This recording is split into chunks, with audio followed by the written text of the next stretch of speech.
I'm Jeremy, and I don't know if you guys can tell by this shirt, but I'm a drug addict. And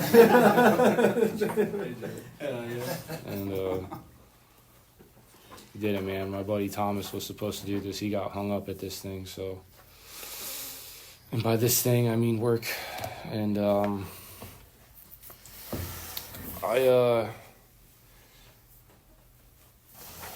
don't know. I had floundered in and out of like 12-step fellowships for maybe a few years, I guess. Before coming into this deal, I got sober in Alcoholics Anonymous, and but when I say I floundered in and out, man, I never did any kind of actual program. I never did any kind of steps. What I would do is I would show up to meetings like this, and I would pop in and I would sit there, and I wouldn't know what was really going on. And what these things seemed like to me at the time was like a big therapy session or something like that. And I would go there to appease my mom or something. You know, every once in a while I did it because my life sucked. Every once, you know what I mean? I would do it because my life was real bad, and I kept ending up in those, and I would go like, you know, a few times a year, and I would go and I would say, this stuff doesn't work. I have no idea what's going on. I don't know what they're doing. And to be honest, you know, and maybe some people tried to, and I just wasn't. I was asleep to it at the time, but I don't think anybody ever really grabbed onto me and tried. Not to say I would have really listened anyway. Grabbed onto me and explained what this kind of stuff really was, and so what I mean is I would come in and I thought that these meetings were it, and then I would come in and I would go to those and I would leave and I would get loaded again, and I didn't understand why. Or my life would get really terrible, and I would show up to detox again, and I would go through some kind of just this horrid, wretched withdrawal that I swore I would never go through again, and I would end up back in detox again, and I didn't understand why, and I didn't know what was going on with a guy like me, and I am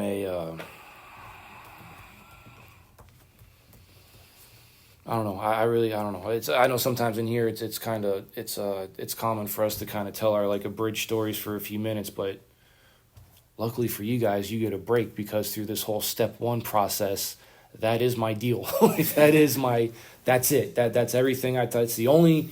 I talked to Caleb on the way here. I said, thank God it's step one, because that's the only thing I really know. That's the only thing I feel like I could even remotely talk about if somebody bailed out and I had to step in on something like this, and so what I'm going to do is kind of breeze through a few pages in this thing. I'll probably stick mostly in chapters called There Is a Solution, and more about alcoholism or more about addiction,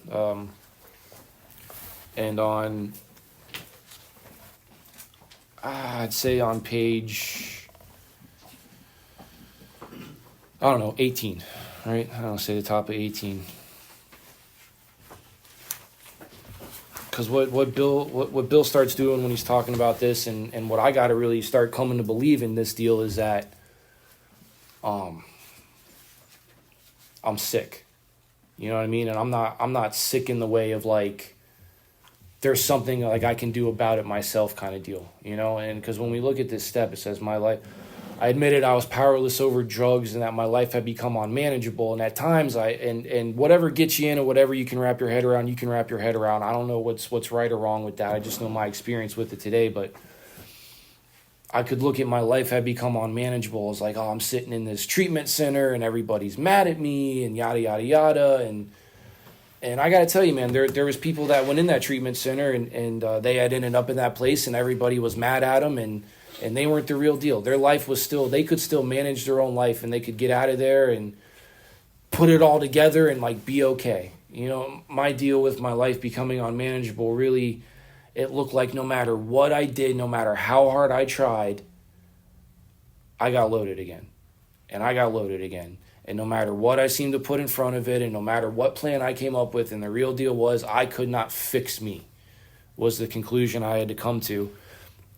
And the guys that were coming into the same treatment center where I would have just bought into that fact that I'm in here for a 6 to 9 month deal. That's what I thought, man. I go to treatment centers. I say, well, go ahead, treat me. I'm here to be treated and fixed and then set loose back on an unsuspecting world to like a phoenix arising from the crack smoke to take back my plate, you know, and And really kind of like what Bill talks about in his story, man. I'm working on my comeback. I'm always working on proving everybody else wrong. And what saved my ass and what saved my life were these guys coming in, not telling me about me, but they told me about themselves. And they said, well, hey, buddy, here's the good or bad news. You're never going to do that. And they were the first people to tell that, because up until that point, people had kind of had this like, well, probably what I had too, you got to try harder kind of deal. Like you got all this kind of the book calls it frothy emotional appeal. And sometimes it's like these go get 'em speeches. And sometimes it's this lecture that'd be endured. It feels like, can't you see what you're doing? Get better, shape up, get your life together. And I would say, well, I mean, I don't know. I would agree with them. But like in reality is I wanted to probably tell them, if I knew what I knew now, is like, don't you think if I could do that, I would do that? Mm-hmm. If I had the capability to do that, do you think I'd be sitting here listening to your dumbass right now? Do you think I would be at a DAA meeting? A DAA meeting, at 7 o'clock on a Wednesday when I could be doing not much else, but anything, almost maybe anything else. I don't know. But they were the first people to really kind of to flip it on its head and tell me something completely different, is that to knock me into what's trying to happen with this first step is this complete state of hopelessness. And my experience with that is because out of that hopeless state comes hope. Maybe the right kind, maybe the kind I never would have latched onto before. So on 18 it says, an illness of this sort, and I have come to believe in an illness, involves those about us in a way no other human sickness can. If a person has cancer, all are sorry for him and no one is angry or hurt, but not so with the addiction illness. For with it, there goes annihilation of all things worthwhile in life. It engulfs all whose lives touch the sufferers. It brings misunderstanding, fierce resentment, financial insecurity, disgusted friends and employers, warped lives of blameless children, sad wives and parents. Anyone can increase this list. And it has been my experience that's what I know no other human sickness can. And because it looks like, man, I really, and I believe this from the outside looking in, if you're watching what I'm doing and the way I'm living my life, I look like I have a behavioral problem. And I look like what the book talks about in a few pages, that it says I have lost the power and choice to use. But it feels like it to me. That's what screws with me for this deal, is it feels like I'm making a decision to get loaded again. And I got no idea that that's addiction. That's this thing I got just chipping away at a guy like me, like getting stoned to death by acorns or something like that, and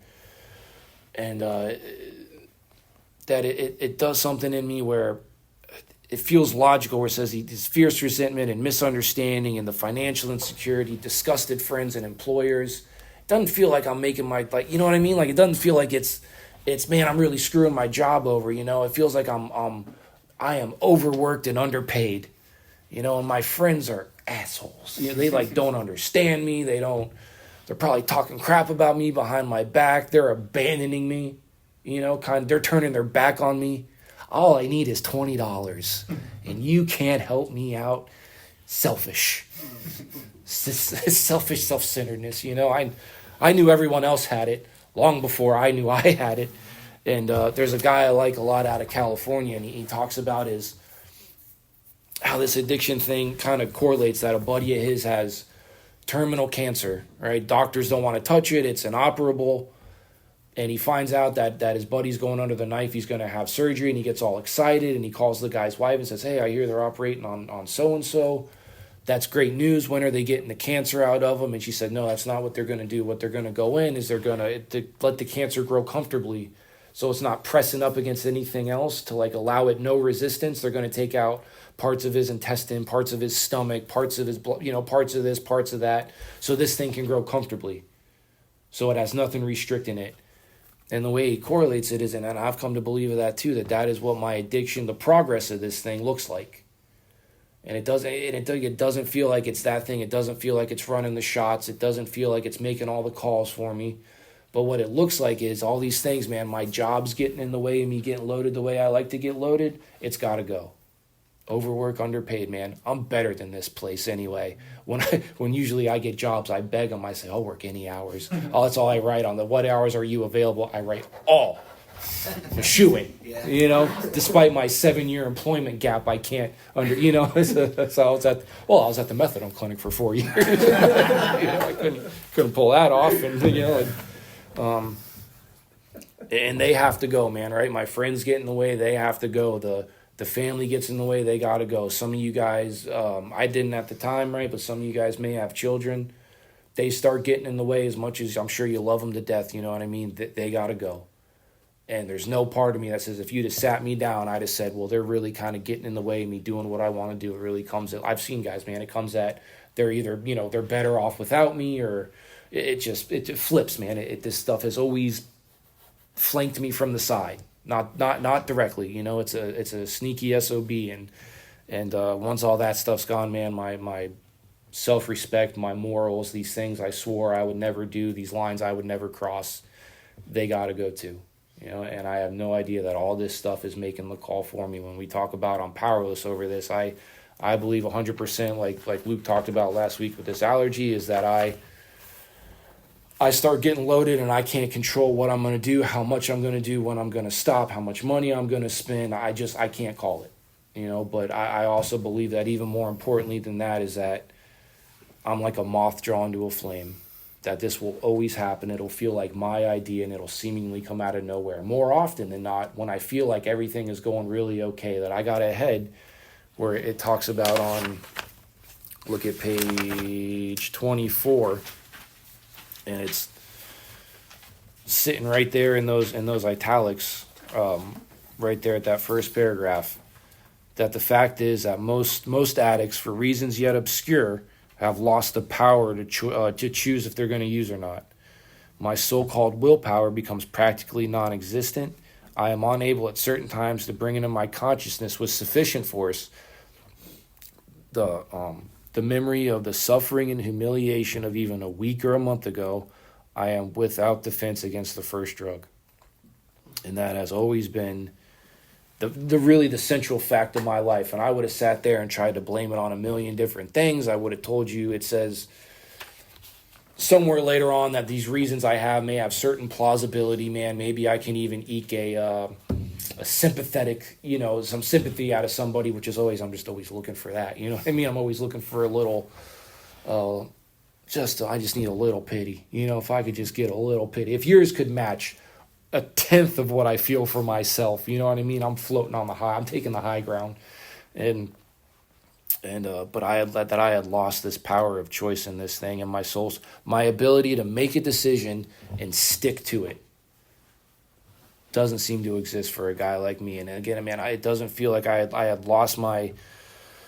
doesn't seem like I lost the power of choice. Again, it just feels like I'm always making a decision where I don't know how many times you guys have done this. I've done it so many times where I swear it off, and more importantly than anything, man, I swear off before coming into this stuff, I don't know if I wasn't going to do everything anymore. That was just not my, I was like, I'm going to smoke weed, and I'm going to drink Coronas with lime, and I'm going to get laid. And I did 2 out of 3 for a little bit. 2 out of 3, man. I would always get laid menage a uno, and nobody knows me like I know me. But it wouldn't feel like that all the times. I would swear it off, and I wouldn't do it, and it would feel like that day, for whatever reason, felt like a good day to just do a little bit. And I got to tell you, every time, if I could go back, if there was I always thought I just need a time machine or something to slap the shit out of myself whenever I need to, and I'm sure I could picture myself getting hit before. I was like, oh, something for the pain, I just keep beating the shit out of myself, which is really my story in a nutshell anyway. That the days I did that, and then I would do what I swore I would never do again, under the guise in my mind, under the illusion that I'm making this choice to do it again. And then I'm telling you, the next day, if I could get in a time machine and go back, because I regretted it so bad for what I had done, you know what I mean? I would have been like, I can't believe I swore I'd never do it again. There's a guy that comes out and does this retreat for us every once in a while, and he put it one of my favorite ways, man. He said that the same head that talks me into getting loaded again is the same exact head that condemns me for it the next day. You know, and I can't seem to stop that from happening. And this, I can always bring into my list the sufficient force, the memory, and this. It talks about the sense of ease and comfort that comes at once by the first whatever I'm doing. I can bring that into my head instantaneously. I can remember the fun times. I can remember when I was 18 and it was working, and I can sit there and run my whole life off that delusion. And I have nothing in me, man, that's going to stop me from doing that again. I mean, that's the reality. These guys told me I was screwed. You know, they said it a different kind of way, but it really knocked into it like a guy like me. You know, no matter what you do, I don't care if you sit in this place for 6 to 9 years.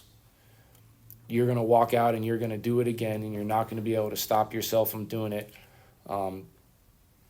Despite the only thing that was there was like it screwed you, but then they really kind of hit you with the 1-2 on despite divine intervention in your life. And luckily, what I have found is that this book right here, although I may call it the absolute deal, and I love this literature, the actions in it are really what saved my life, man. This thing is really a map to a treasure. Is really what it is. You know, that's been my experience with it. And so I'm gonna look at like the first couple paragraphs on the more about alcoholism on page 30, and then it's a packed house in here, so I want to make sure I give you guys enough time to make it. You gotta go. That I have been unwilling to admit that I'm a real addict, and the problem was I wouldn't have told you I was a real one. I confused it. I really did. I confused like the thing about the only thing that like really clicks. I'll say the only thing, man, but like the difference I can like deduce in my head what might have made sense by just doing this stuff in AA was the fact that they said alcoholic and then they talked about alcoholism, and they were just two separate words that made an easy discernment for me.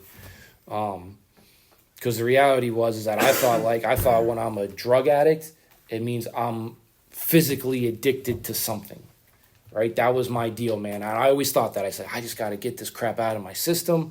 I got to get better again. I would go in and out of therapist office trying to manage my life, and they would say, you're depressed, you're this, you're that. And I would think, well, yeah, dude, my life is terrible.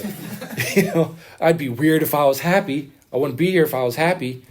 And you know, it's usually when that's the good time to get sober, you know, is when I'm broke is typically it. You know, I don't know if you guys have done that. I get on the phone with I'm calling these treatment centers, and they're like, you got insurance? I say, I have no insurance. They say, oh, that's fine. We have a $10,000 a month cash deal you can get in. I say, lady, if I had $10,000, do you think you're the person I'd be on the phone with right now? And or I would sit in front of these doctors and professionals, and they would say you're depressed and you need to get on this medication and that, but the problem is you need to stop. They would call it self-medicating. They say you have to stop doing that for this stuff to work. And I'd say that's a problem because I need this stuff to work for me to stop doing what I'm doing.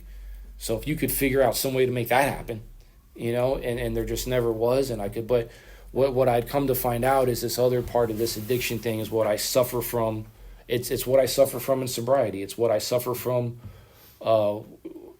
when the baggie and the bottle and the needle and all that stuff is removed from me.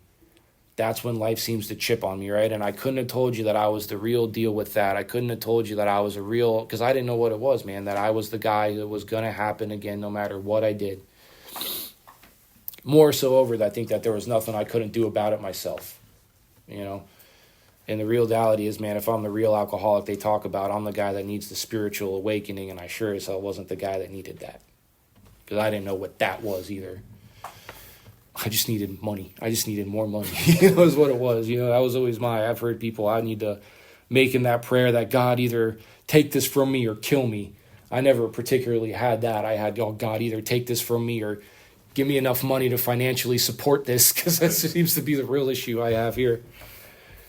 And that I don't like to think that I am bodily and mentally different from my fellows.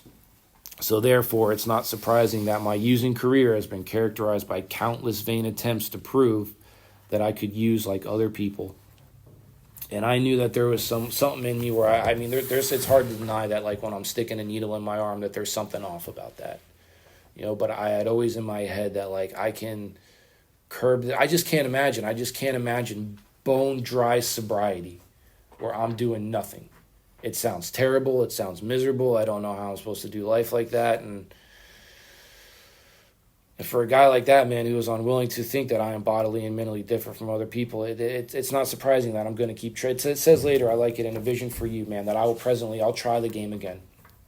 I'll give it one more shot, one more attempt, one more failure, one more attempt, one more failure, one more bright idea, the same shitty idea spray painted a different color so it looks flashy and new, you know? I'll bedazzle that, so, you know what I mean? Whatever, man.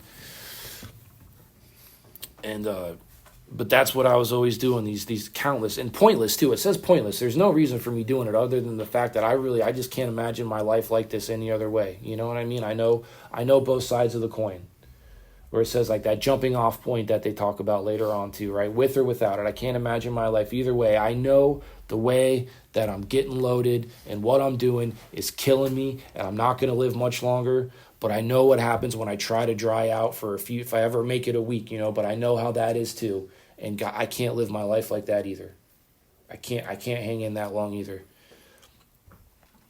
So the idea that somehow, someday I will control and enjoy my using is my great obsession of every abnormal user.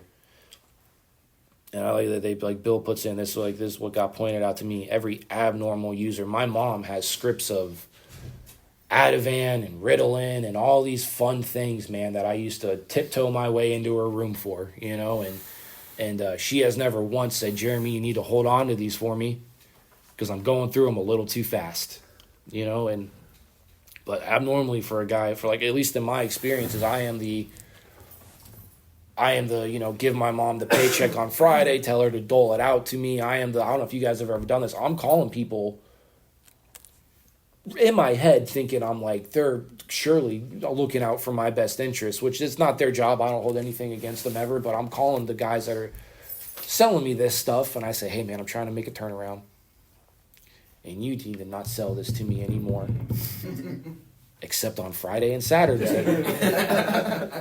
And if I ask, like if I say I changed my mind, disregard everything, you know what I mean? I'm like calling back Monday. I'm like, that was the old me, dude. That's what's, you know, I was in a rough spot. It was a weird day. That's all it ever is.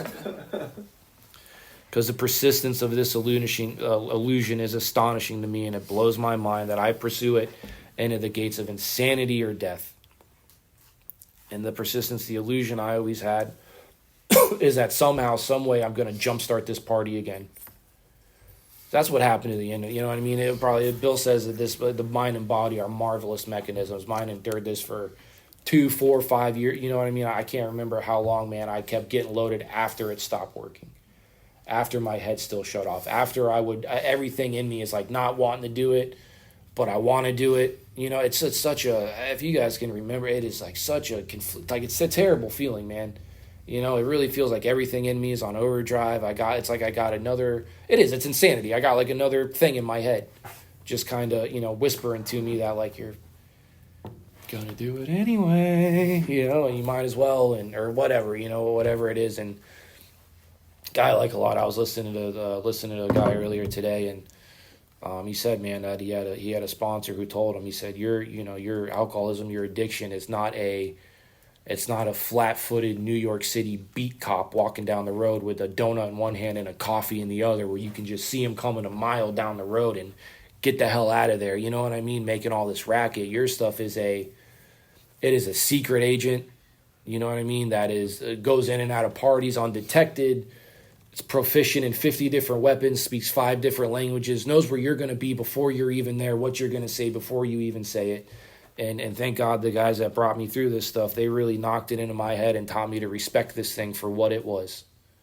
You know, that I am up against the power greater than myself is the reality of it. You know, if I wasn't, I wouldn't be here. If I wasn't, I don't need this God thing. I don't need this high power. I don't need any of that stuff. I just need to try harder is all I need to do.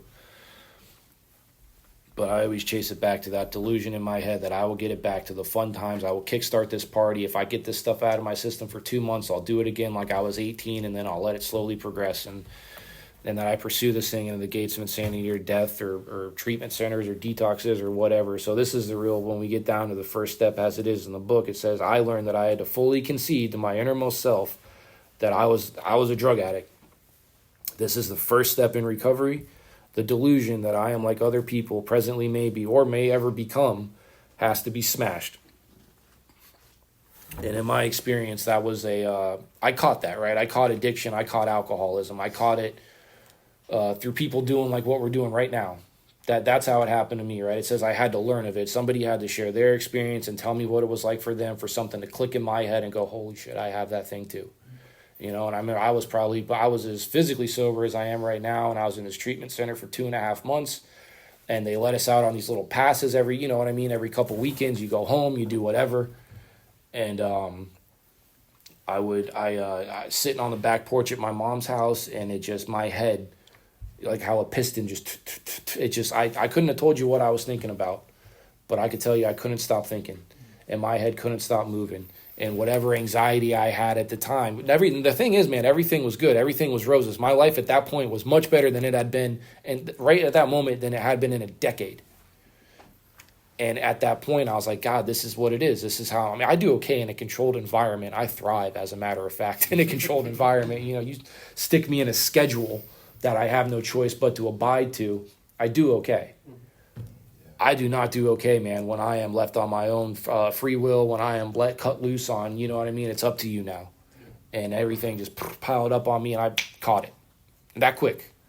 But it was all this stuff had been brought to the forefront of my mind, and I said, man, I got what they're talking about. And that was it, man. That was the first time where I could have told you maybe I was screwed, but that was when I really believed it, man. I was like, I have this thing that they're talking about. Full. You know what I mean? Like undeniably, you know what I mean? Like having a bad cough for a while and a doctor putting a x-ray up of your lungs and there's a big black spot, where I'm not looking at that going like, I don't think that's what it is, man. I think I just need to get a better job.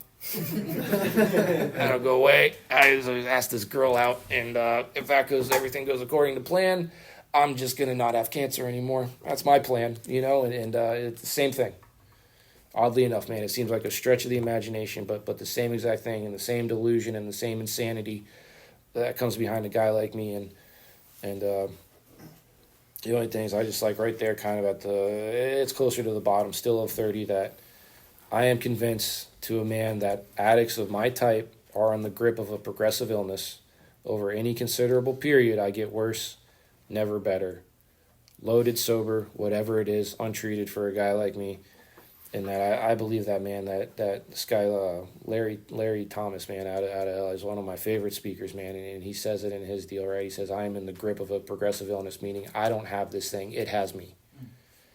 You know, that is how I've come to believe this, right? I don't have addiction. It's got me in its grips, you know, and that's what I've just, they say trying to fight up against this thing is like, it's like having sex with a gorilla. You know, like it ain't over till the gorilla says it's over, you know, and the problem with me is I see that little twinkle, and the gorilla's like, I'm going to treat you good this time. I'm like, you promise?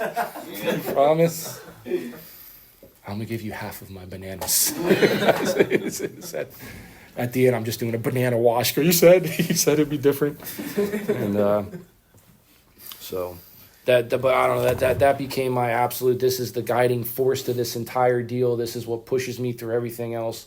I will not decide to do any kind of moral inventory, much less tell everybody that's required in the fist. If you know what I mean, if that's what I have, whatever I'm kind of keeping back, that thinks that separates me from you, makes me different. I won't make amends. I'm not going to, in my experience, right? I'm not, and to this day, right, I've watched guys who are sober in this thing a long time, and I pray, man, I hope that I am never, I stay in this stuff deep enough for it to never feel like I am not powerless again, you know, and that was my thing, right? It says in We Agnostics, lack of power was my dilemma, which is absolutely true. My big problem is I got an ego about me that starts trying to convince me that I'm a guy that has a little bit of power, you know, and then I start acting accordingly to that, and I've seen it more than enough of guys, you know, not just days, weeks, months, you know, years and years and years, man, that just slowly but surely this alcoholism just starts flanking again, and the addiction thing starts flanking again, and before they know it, you know, they're loaded and probably couldn't really tell you why, you know, other than the fact of I'm the real deal, man. I'm the chronic guy on this kind of thing. And so I don't know. I mean, I'm glad the guys that took me through this really, I mean, they hammered this thing into me. So much so that it's just, most days it's all I think about, you know, it's just all, it's like driving down I am utterly mentally different from my fellows, you know, but that's all right, man. It's a big part of what saves my life. So, I'm glad Thomas didn't show up, and I'm glad to do this with you guys, man. So that's it. Thanks.